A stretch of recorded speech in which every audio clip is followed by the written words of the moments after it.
Hi friends, welcome back to A V Shetty channel. ನಾನಿವತ್ತೊಂದು SATS ಅಪ್ಡೇಟ್ನೊಂದಿಗೆ ಬಂದಿದ್ದೇನೆ.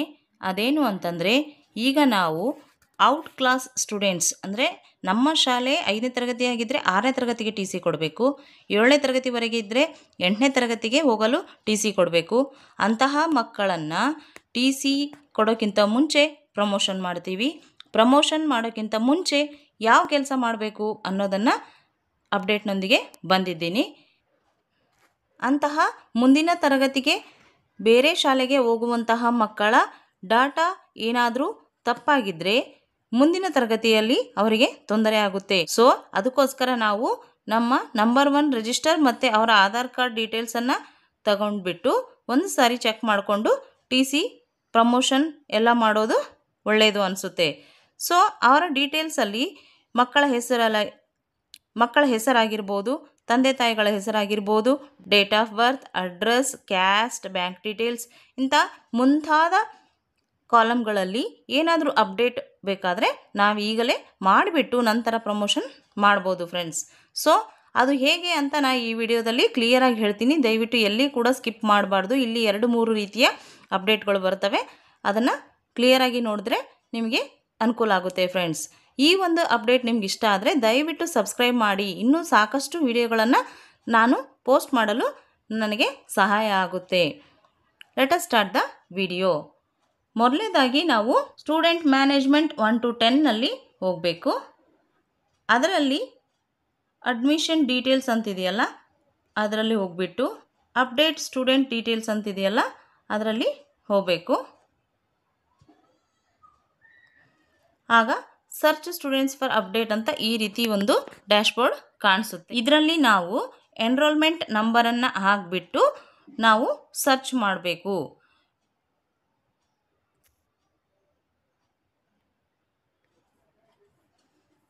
ಈ ರೀತಿ ಎನ್ರೋಲ್ಮೆಂಟ್ ನಂಬರ್ ಹಾಕಿದರೆ ಡೈರೆಕ್ಟಾಗಿ ಸರ್ಚ್ ಕೊಡ್ಬೋದು. ಅಥವಾ ಎನ್ರೋಲ್ಮೆಂಟ್ ನಂಬರ್ ಗೊತ್ತಿಲ್ಲ ಅಂದರೆ ಸ್ಟ್ಯಾಂಡರ್ಡ್, ಜೆಂಡರ್, ರಿಲಿಜಿಯನ್ ಎಲ್ಲನೂ ಇಯರ್ ಎಲ್ಲನೂ ಸೆಲೆಕ್ಟ್ ಮಾಡಿಬಿಟ್ಟು ಸರ್ಚ್ ಕೊಡಬೇಕಾಗುತ್ತೆ. ಎನ್ರೋಲ್ಮೆಂಟ್ ನಂಬರ್ ಹಾಕಿಬಿಟ್ಟು ಸರ್ಚ್ ಕೊಟ್ಟಿದ್ದೀನಿ. ಈಗ ಇಲ್ಲಿ ಚೈಲ್ಡ್ ಎನ್ರೋಲ್ಮೆಂಟ್ ನಂಬರ್ ಕೆಳಗಡೆ ಒಂದು ನೋಟ್ ಕಾಣಿಸ್ತಾ ಇದೆ ನೋಡಿ. Edits should only be made if the data was entered incorrectly in the SATS application after verifying the student record in the admission register or if the student details have been changed following the department's established procedure. ಇದರ ಅರ್ಥ ಏನು ಅಂತಂದರೆ, ಸ್ಯಾಟ್ಸಲ್ಲಿ ಕರೆಕ್ಷನನ್ನು ನಾವು incorrect ಇದ್ದಾಗ ಮಾತ್ರ ಕರೆಕ್ಷನನ್ನು ಮಾಡಬೇಕು. ಅದು ಕೂಡ ಸ್ಟೂಡೆಂಟ್ ರೆಕಾರ್ಡ್ಸನ್ನು ಅಡ್ಮಿಷನ್ ರಿಜಿಸ್ಟರ್ ಆಗಿರ್ಬೋದು ಅಥವಾ ಆಧಾರ್, ಬರ್ತ್ ಸರ್ಟಿಫಿಕೇಟ್ ಈ ರೀತಿಯ ಮಾಹಿತಿಯನ್ನು ಇಟ್ಕೊಂಡು ಅದನ್ನು ವೆರಿಫೈ ಮಾಡಿದಾಗ ಆಗಿದ್ದರೆ ಮಾತ್ರ ನಾವು ಇದರಲ್ಲಿ ಅಪ್ಡೇಟ್ ಮಾಡಬೇಕು.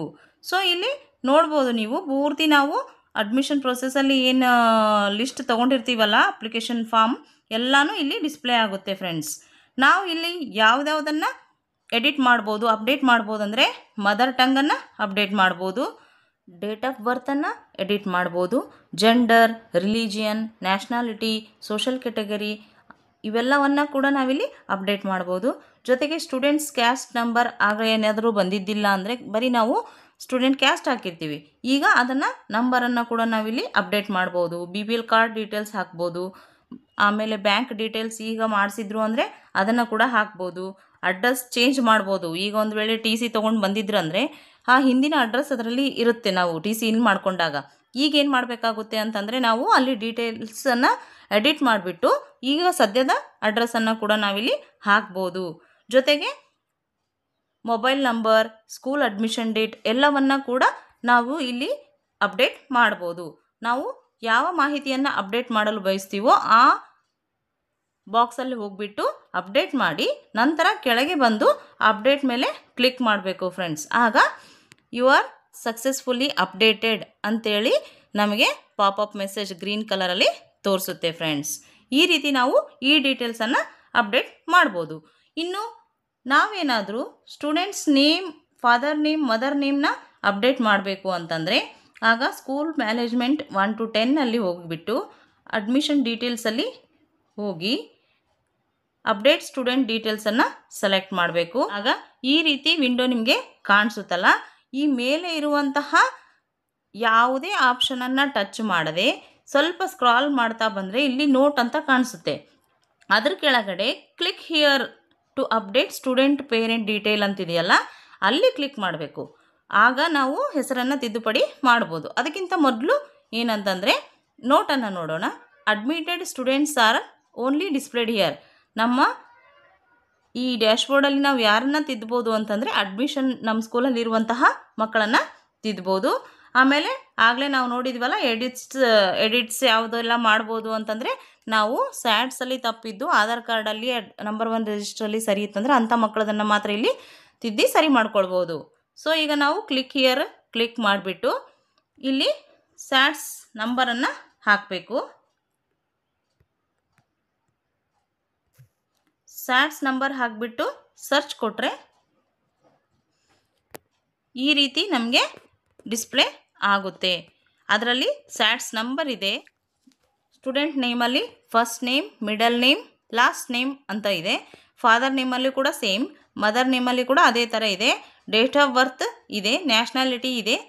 ಆಮೇಲೆ ಕೊನೆಯದಾಗಿ ಕೆಳಗೆ ಸಬ್ಮಿಟ್ ಬಟನ್ ಇದೆ. ನಾವಿಲ್ಲಿ ಸ್ಟೂಡೆಂಟ್ ನೇಮನ್ನು ಕೇವಲ 50% ಮಾತ್ರ ತಿದ್ದುಪಡಿ ಮಾಡಲು ಸಾಧ್ಯ.